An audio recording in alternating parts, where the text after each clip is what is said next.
The Paranormal Ecto News Flash with Cody from the Southwest Ghost Hunters Association. Now. This is your Ecto News Flash, and I'm Cody Polston. Virginia, 1896. A young woman named Zona Hester met a drifter named Edward Shue. He moved to Greenbrier County in search of a new life, and eventually found work as a blacksmith. Zona met him not long after his arrival in town, and the two soon fell in love and were married. The couple lived peacefully for a short time, but on January 23, 1897, Zona's body was discovered at her home by a young boy who had been dispatched to the house by Shue on an errand. The boy found Zona lying at the foot of the stairs, stretched out with her feet together and one hand on her stomach. The boy ran to tell his mother, who summoned the local doctor and coroner, George Knapp.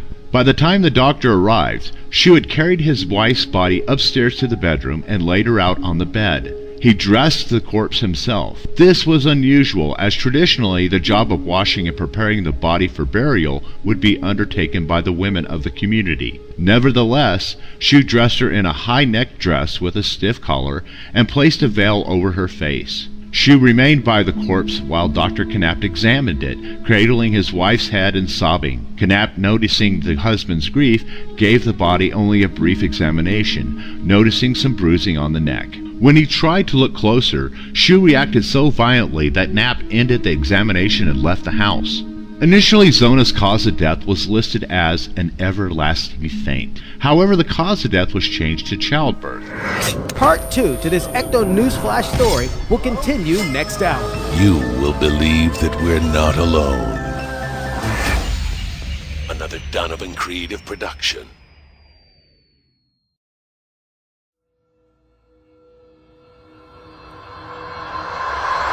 The Paranormal Ecto News Flash with Cody from the Southwest Ghost Hunters Association. And now we continue with the Ecto News Flash and a true and very creepy ghost story. When Zona was buried in the local cemetery, Shue showed great devotion towards the body, personally escorting the open coffin during the move to the Hester's house where the body was laid out for the wake. Again, Shue began exhibiting strange behavior.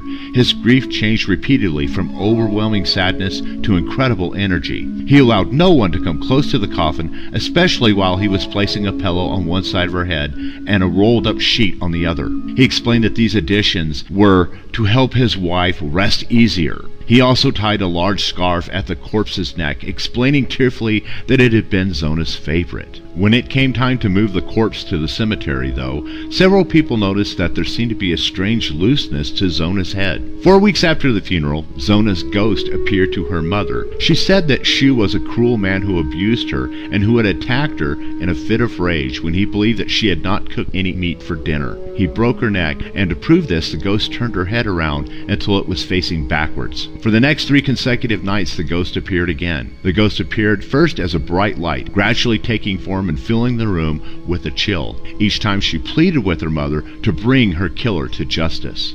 After the Phantom's 4th visit, her mother finally relented and visited the local court and demanded that her daughter's body be exhumed and be given another autopsy. Eventually, the court dispatches several deputies to re-interview several people of interest in the case, including Dr. Knapp. After Knapp admitted that he had not made a complete examination of the body, the court had sufficient justification for an autopsy, and Zona's body was exhumed. Her body was taken to a one-room schoolhouse for the autopsy. By law, Shue had to be present, and he vigorously complained about this turn of events. He told several people there that he knew he would be arrested, but no one would be able to prove his guilt. The autopsy lasted 3 hours and found that Zona's neck had indeed been broken. According to the report published on March 19, 1897, the discovery was made that the neck was broken and the windpipe smashed. On the throat were marks of fingers indicating that she had been choked. The neck was dislocated between the first and second vertebrae. The ligaments were torn and ruptured, the windpipe crushed to a point at the front of the neck. Based on this new evidence, Shue was arrested and charged with the murder of his wife.